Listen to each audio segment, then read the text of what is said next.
This talk may be somehow different than the previous. Hopefully it will be shorter. And also it may be more like storytelling, because I wanted to start with that, how I started with meditation some 40 years back. That may be quite interesting entry into the topic I want to speak about, this spiritual Himalaya. And it was a time, 40 years back, my knowledge of Buddhism was quite insufficient. I knew some important points I was so inspired by. And I wanted to meditate anapanasati. That was what I knew quite clearly.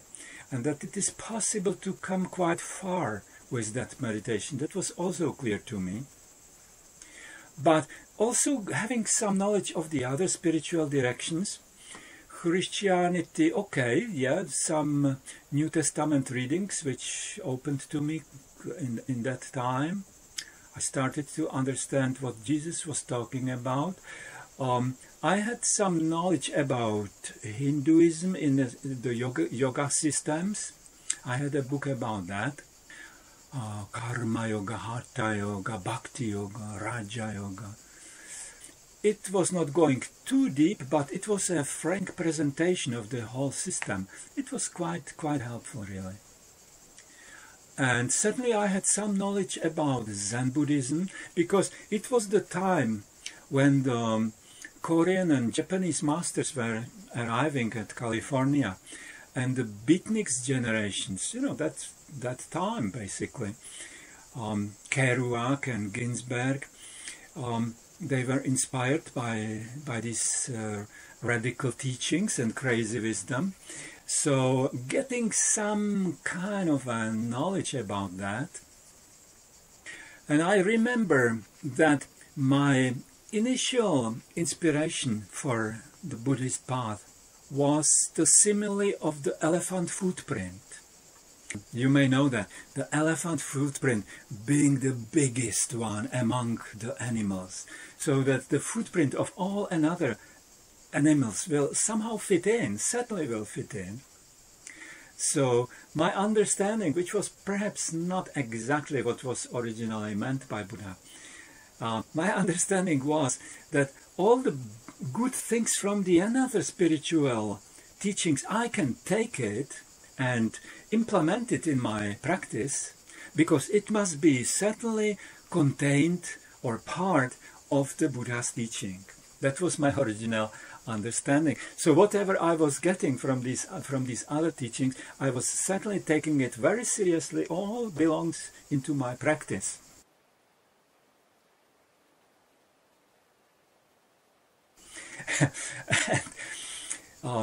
Which is not exactly true then.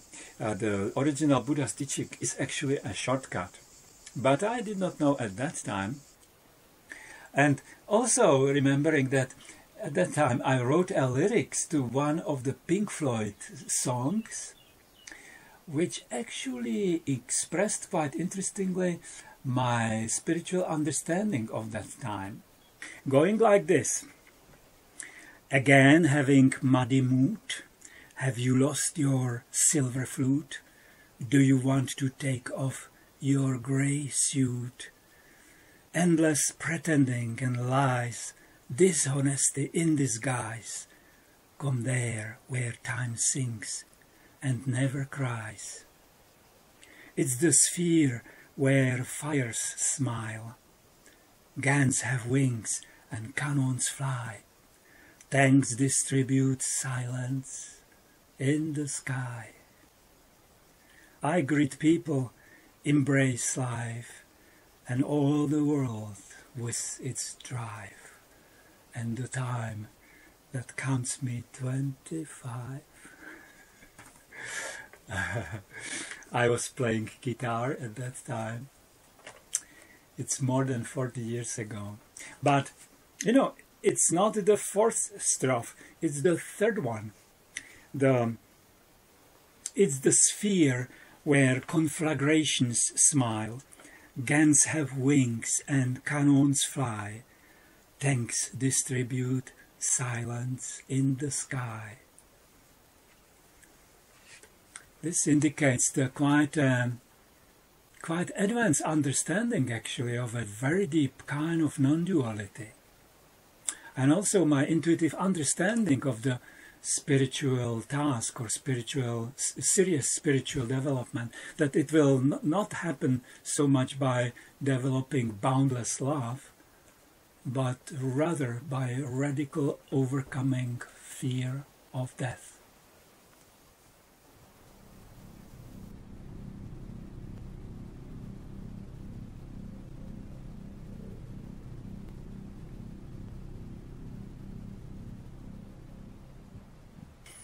So today we are going to talk probably about the biggest koan of all times. The different spiritual directions, actually different in the formulation, different in the description, perhaps even different understanding of the aim. But in the last end, are they really actually going towards the same kind of realization, a liberating realization?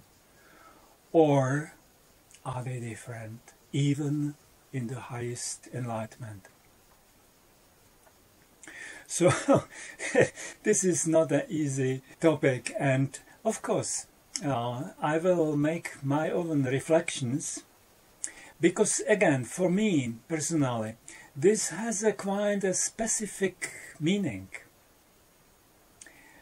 As I was talking about it already, I was implementing many different instructions into my beginning spiritual practice, so that also many things happened, and not always these were complementary kind of openings. Some of these were actually slightly contradicting each other.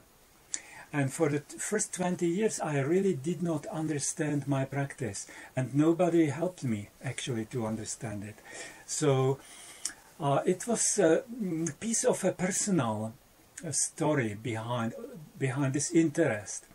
But in a more general term, of course, this question was also in my generation actually.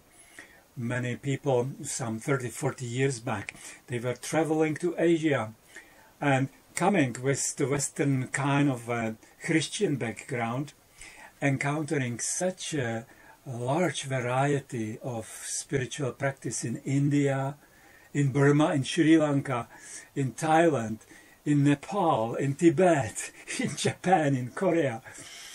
So that the people at the beginning were sometimes quite confused, right?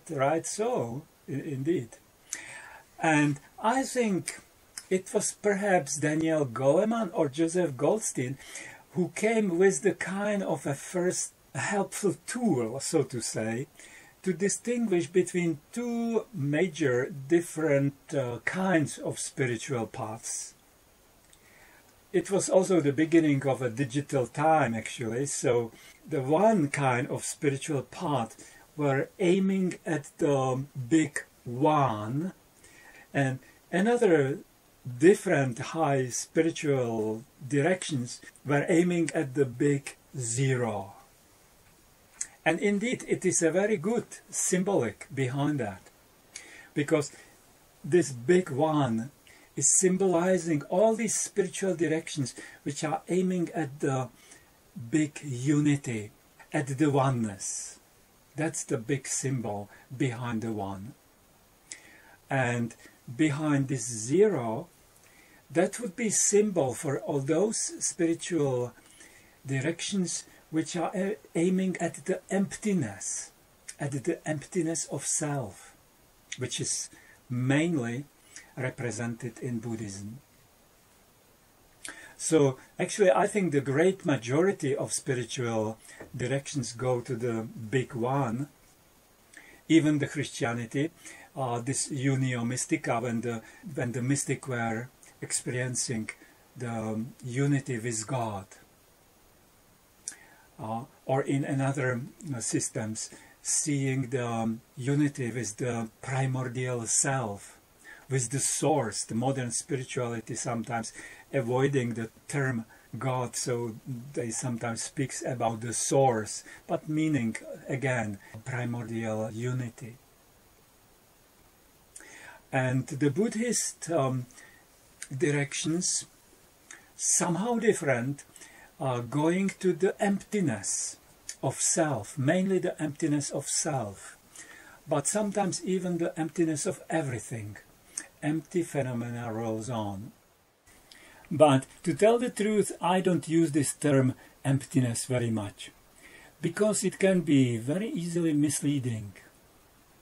In the Western culture, quite often, emptiness has rather a kind of a negative connotation.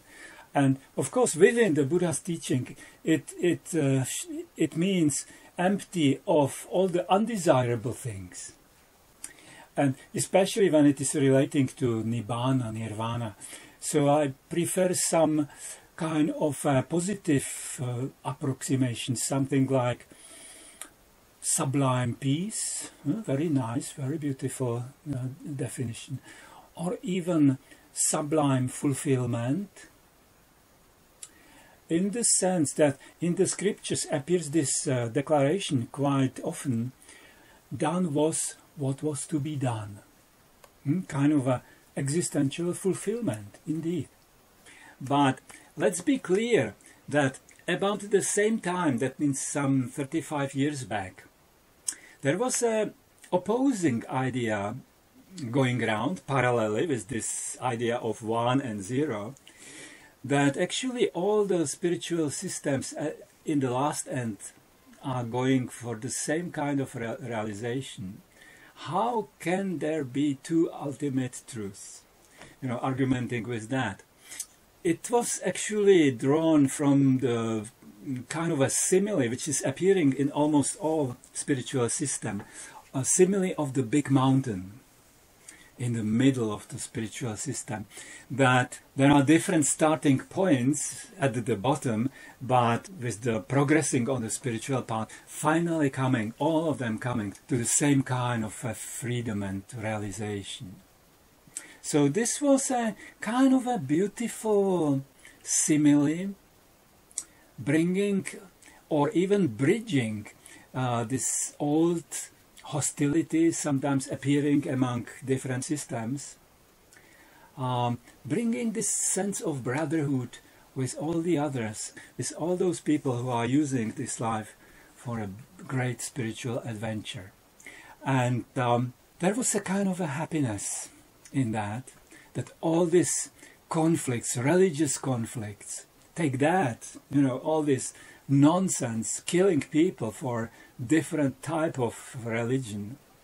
Certainly our heart was also welcoming this kind of understanding.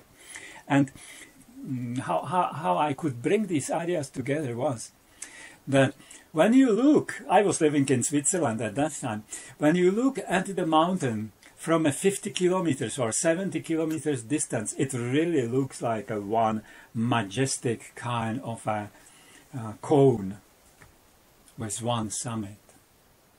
But when you come close, and I was a little bit hiking in the mountains, suddenly you see all the diversity, that the thing which actually looked like a one mountain actually is a mountain range with many different summits and plateaus and abysses and ravines.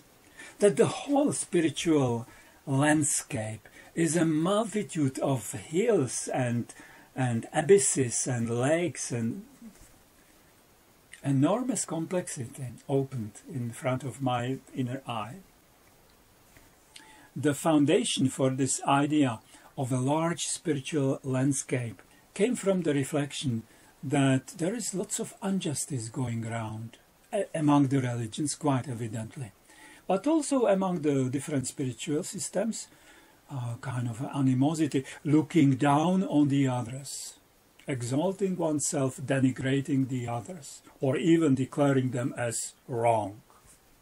So when I started to put the diversity in the formulations a little bit aside and trying to feel the life of the followers of different religions and spiritual systems, completely different picture emerged. When I started to look at the Christianity from the Buddhist perspective, you know, the usual argumentation, you cannot save another, you can save only yourself, you have to work out your own salvation. That's the argument usually put against the Christianity as being wrong. But when I started to look at the life of true Christians, how pure, how honest they live their life, that if we consider a rebirth, indeed the next life will be in heaven, in some kind of heavens, I don't know where. And that in that format, actually Christianity is telling the truth to their followers, in a way. And that with the others is very similar. The only things which is possible to criticize on Christianity from the Buddhist point of view is that it is using the terminology not precisely. Christianity very often speaks about eternity or for eternity. From the Buddhist understanding, very long or even extremely long still doesn't mean eternal. And that after the next life there is another one and another one. And when the good karma is spent, then some lower kind of rebirth is to be expected. So this is the only things which can be criticized on Christianity, that it doesn't present a definitive solution to the problem of existence. So from this time on, it was no more my task to find what is the right one and what is the wrong one, but rather to find the proper place of these different systems within the spiritual landscape. And in this time, some 20 years ago, I wrote an article, the 3 summits on the Mount Analog. I have it still. Actually, the title, The Mountain with 3 Summits. And clearly the 3 summits: oneness, insight, non-duality. That was the idea crystallizing in my mind after 20 years of my own practice. And the article goes, it seems that contemporary time calls for spiritual clarification. If we accept this invitation, the initial step may be the discovery of joy in our endeavor for proper mutual understanding and appreciation. Following the Buddha's original teaching closely for over 20 years, I wished to look around a little to see how are my spiritual neighbors doing. Moreover, what are they actually doing? So many neighbors in these days. I took a walk through their colorful spiritual gardens, finding there a lot of growth I am well acquainted with, as well as less familiar species. The most unconventional and eccentric flower I met on my excursion was certainly the non-duality. I spent quite some time trying to see the place of non-duality within the Theravada tradition. Not so easy task indeed. The historical Buddha in the suttas did not deal with this matter. It seems that non-duality was not a discussed theme in Magadha, in Buddha's Gautama's time. So that's the beginning of a quite long article. But let me reflect now a little bit more about this 3 summits kind of understanding of the spirituality. And I will start with an article excerpt from a Maichi Cho book. It is ascribed to the great Thai master Ajahn Mahabhava. It goes like this. When you investigate mental phenomena until you go beyond them completely, the remaining elements of consciousness will be drawn into a radiant nucleus of awareness, which merges with the mind's naturally radiant essence. This radiance is so majestic and mesmerizing that even transcendent faculties like spontaneous mindfulness and intuitive wisdom invariably fall under its spell. The mind's brightness and clarity appear to be so extraordinary and awe-inspiring that nothing can possibly compare. The luminous essence is the epitome of perfect goodness and virtue, the ultimate in spiritual happiness. It is your true original self, the core of your being. But this true self is also the fundamental source of all attachment to being and becoming. Ultimately, it is attachment to the allure of this primordial radiance of mind that causes living beings to wander indefinitely through the world of becoming and ceasing, constantly grasping at birth and enduring death. In this sphere, delusion reigns supreme, but once mindfulness and wisdoms are skilled enough to eliminate conscious activity and therefore close this outlet, delusions created by the flow of mental phenomena cease. Severing all of its external outflows leaves delusion no room to maneuver inside the mind, forcing it to gather into the radiant nucleus from which all knowing emanates. That center of knowing appears as a luminous emptiness that truly overwhelms and amazes. But that radiant emptiness should not be mistaken for the pure emptiness of Nibbana. The two are as different as night and day.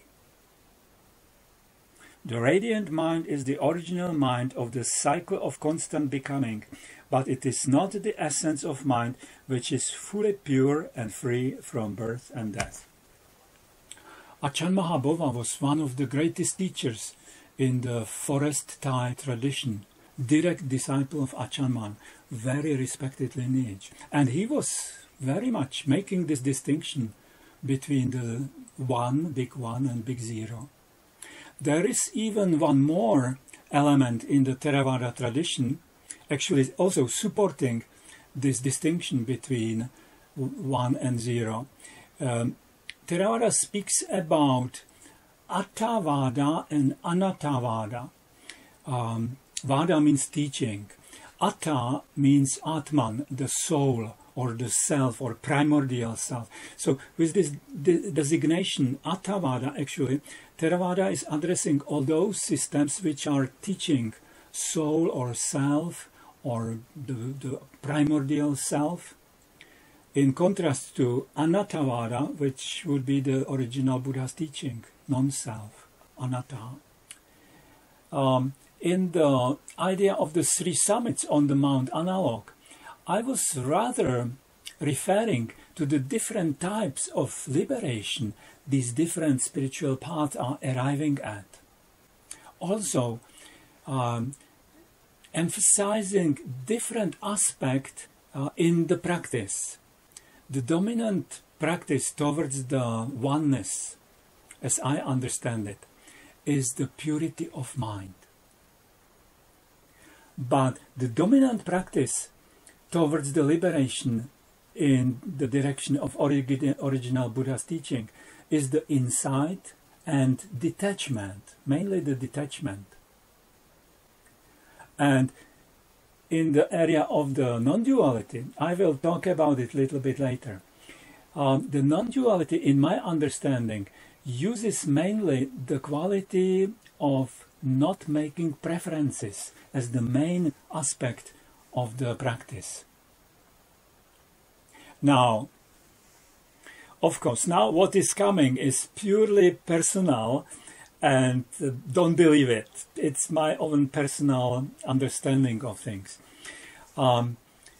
Certainly I understand, and not only I, that the Buddhist teaching is making one step further than those teachings which are leading just towards the oneness. It is my conviction, I don't impose it on anybody. Make your own kind of assessment. But quite interesting is this third area of non-duality. I have to start by making it clear that in my understanding there are two completely different types of non-duality. The first kind of non-duality, very high in the Hinduistic teaching, it refers to the non-duality of Atman and Brahman. That's the final realization. In the Buddhist type of non-duality, I understand it is completely differently. It is the merging of opposites. By not having preference, not making any preference, the opposites are merging together. The good and the bad, the correct and the wrong, the wholesome and the unwholesome, all these polarities, the worldly and the supreme, the subject and the object, merging together, creating this dominant perception of suchness, that everything becomes such. So merging of opposites, that's one way to see it, or to see the common source of these dualities. That would be another way of understanding what the non-duality actually does. The mindfulness seems to be so rapid, so instant, that it is catching the initial state of the manifestation before it splits into the one or the other side of the duality. So therefore there is this overwhelming notion of suchness. Everything is such. Certainly it is quite an intensive process indeed, and the experiences of non-duality can be so overwhelming because it is turning upside down everything known before, everything experienced before. So how the non-duality may go in the intensive practice? Certainly there will be a kind of a shift in the meditation. And this may be the time that mindfulness stops to pick up the interesting and pleasant experiences and to jump over that what is ordinary and uninteresting, that it discovers the same importance to any kind of experience. Very initial stage of non-duality. But then it may happen that the inner world of the inner truth suddenly starts to merge together with that what we are presenting outwardly. Usually these are two completely different roles, what we feel and think for ourselves and how we treat that what is around us. You know, we are usually big players. So this may suddenly start to merge together, that the authenticity of the life starts to increase. There may be time in the meditation that it opens towards the first great meditative experiences indeed, when the mind reaches a stage of purity and the mind is very translucent, very transparent, beautiful, and there is transforming changes in the perception of one's own life. One is tasting the first great results of the practice, and one is touching the area of a true, real inner thankfulness towards the teaching, towards the Buddha. And this is usually the stage when the scale of values starts to turn the other way around. What was considered to be special and desirable before starts to be the last thing, completely unimportant, and that what is ordinary suddenly is discovered as the true valuable thing. I remember one of the first Dhamma talks I was giving when I started to teach. had the title "The Diamonds in the Dust of the Road." And it was dealing exactly with this stage of practice. And from this new perspective, many things start to change. For example, reviewing the mistakes in one's own life. So painful, so regretting, so biting us, suddenly are seen in a completely new light. That was this kind of a pitiful past, which probably was one of the major motivating factors which brought us to this type of intensive practice. And we are seeing now suddenly the things from a completely new side. That what was considered to be bad and wrong, suddenly, what is actually helping and what is actually hindering. Not so easy. Don't be too quick in evaluating these things. So these are the platform where the beginning non-duality starts to operate. And this new perspective can change really the orientation which we got probably mostly from our education. What is right, what is wrong, what is clean, what is dirty, what is intelligent, what is stupid. And these things start to kind of lose the original orientation. And also especially with the what is right and what is wrong, that was our compass through the life. And suddenly this arrow of the compass starts to turn any direction. And then more of these polarities, the skillful and unskillful, the beautiful and the ugly, these all things are starting to coming together. And this is the real beginning of the non-duality already. The first non-duality happens in the conceptual mind, because dealing with these things we have learned through the life and also through our conditioned experience. But a new kind of non-dual ethics starts to emerge, which is sometimes quite difficult to swallow, which is very different from that what the world and even the religions are considering as leading elements. But this is the stage in the practice when the subject and object starts to merge. That what was always kept as a kind of knowing quality, the knower, and that what was recognized, the known, the knower and the known, starts to merge into one actuality happening, unsplitted. And this is usually a very crazy time in the practice when the love and the hatred becomes the same, becomes such, and the ordinary and divine, such, and the wholesome and unwholesome. The general orientation starts to turn any direction, just suchness, just the things as they are in their initial stage. And later on, that what is desirable and that what is repulsive becomes just such. And the emptiness and the fullness and that what is real and that what is unreal. Very advanced stage of non-duality indeed. Everything starts to be so overwhelming, so streaming.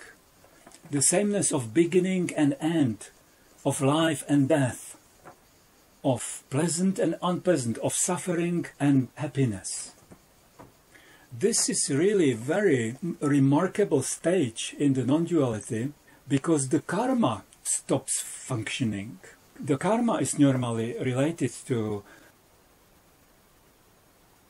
wanting the pleasant, not wanting the unpleasant.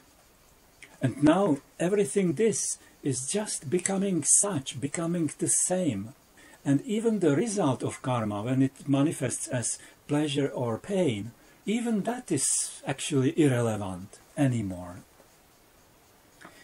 I remember one stage when suddenly came a kind of realization that I am okay. You know, this was a thought never coming to my mind before. There was always this fault finding, what can be better, what should be different, never fully satisfied with that, how the things are. And suddenly now this kind of a landing experience, I am okay. And few minutes later, I've been always okay. Huh? A little bit later came the most surprising kind of realization. The world is okay as it is. Huh? And the meditation ended with the most surprising, breathtaking realization. There was never anything wrong with the world. And because these are inner openings, I would not call it insight, but kind of realizations. These are not conceptual, so there is no doubt about it. This is the new evidence as it really is. And also in the old article, The Mountain with Three Summits, I was describing the process of non-duality as follows. The non-duality cures the fundamental split of the mind. The inner and outer world become one. The opposites lose their original meaning, merge into one another, and melt into sameness. Things are no more nice or ugly, important or insignificant, pleasant or unpleasant, true or false, worldly or spiritual, good or bad. They cannot be right or cruel or kind. It is impossible to do anything wrong anymore. Everything bases itself in its intrinsic isness, which is the only real aspect of all phenomena. Here lie the most controversial paradoxes peacefully side by side, making the all-pervading suchness even more free, beautiful and ungraspable. All the usual mental classifications and valuations are real only with regard to their bare existence, not with regard to their original conceptual contents. A lie becomes here a celebration of truth, equally as a child's stepping on a frog. This beginning stage may be full of surprising discoveries, but it is already a deep experience bringing radical shifts into the orientation of the mind. In the dual world, the mental values are in the last end largely derived from the fear of pain and the desire for happiness. When the sense of any preference between these two feelings ceases, the whole system of established standards applies no more. The needle of our moral compass starts to turn any direction. The bondage, but also the anchor, has been lifted. The suffering in the life is seen from a new perspective. It is no more the adversary obstructing our well-being. With its impartial look, the non-duality recognizes also its constructive function in the world and in the meditation. In this vision, the suffering is not something to eradicate, but something to grow up from. The non-duality is superior to the duality. It excels the splitted mind in all respects. There is nothing wrong with the world anymore. If one learns its lesson, the world becomes a place of inconceivable richness of possibilities, astonishing beauty and perfection. The world is seen to be deeply sane. By healing oneself, one has healed the whole world. At this time of the practice, I suddenly noticed that my meditation goes different direction than the original Buddha's teaching. And I stopped this kind of development because I certainly did not want to realize that the conditioned and the unconditioned is the same, that the nirvana is the samsara. Certainly this was not understanding of the original Buddha's path, and I stopped artificially this type of meditation. But on the other side, I would say that I am grateful for that experience, and looking back, actually I am quite grateful for that, to have it, so that I can somehow relate and understand what the practice of non-duality can mean, this kind of a crazy wisdom. But on the other side also, to be clear that this is not what Buddha was teaching. So I would say the non-duality in Mahayana does not lead to leaving the samsara, but rather to master the samsara and stay in it endlessly. The serious practitioners of Mahayana actually are making a vow to stay in samsara basically endlessly. And if you look into the Mahayana teachings, which are quite dealing deeply with non-duality, with this non-preference, if you take the great sutra, the Podest Sutra, the great way is not difficult for those who have no preferences. Make the smallest distinction, however, and the heaven and earth will be set infinitely apart. You know, that's the beginning of this majestic sutra, Sin Ming. So that was clearly that I don't want to go that direction.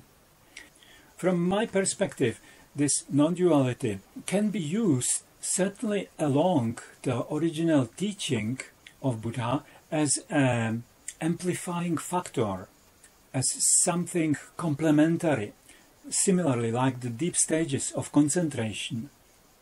So also some stages of the non-duality can very much serve the purpose of insight along the original Buddha's teaching.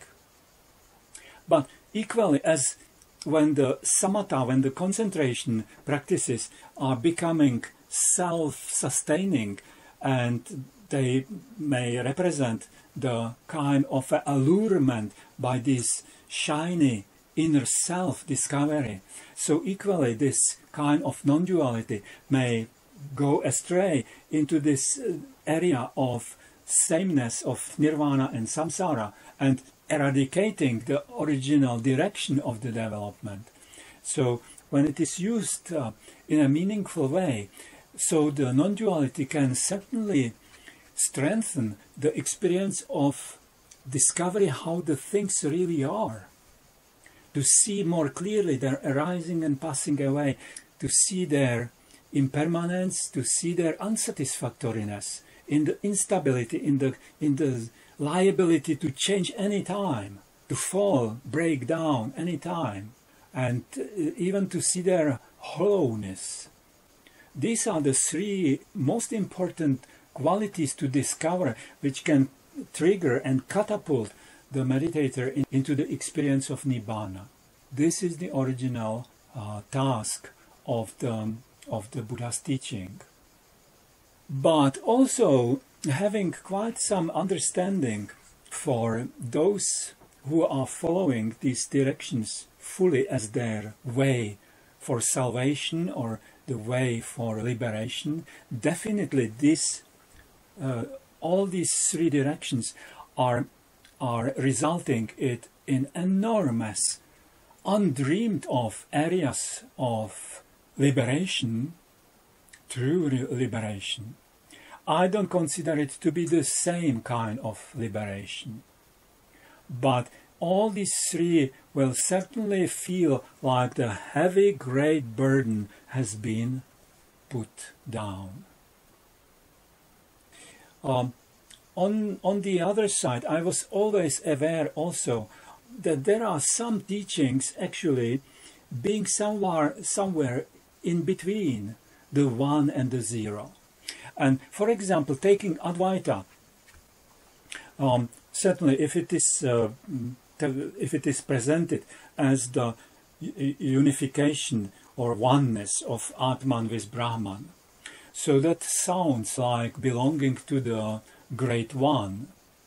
going for the unity ending in the area of oneness. But then I was going to Wikipedia, that's my source of information. Sometimes really there is a good information there.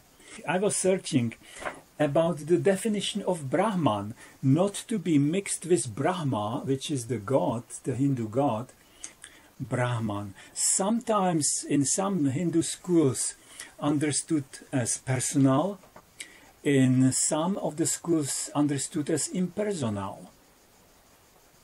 But usually the characteristics, it gets eternal, unchanging, infinite, immanent, transcendent reality.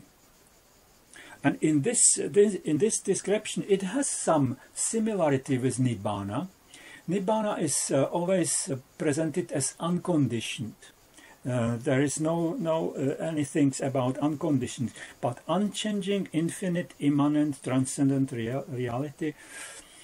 Nibbana is also understood as the last reality, the real reality. Everything else is kind of an empty foam.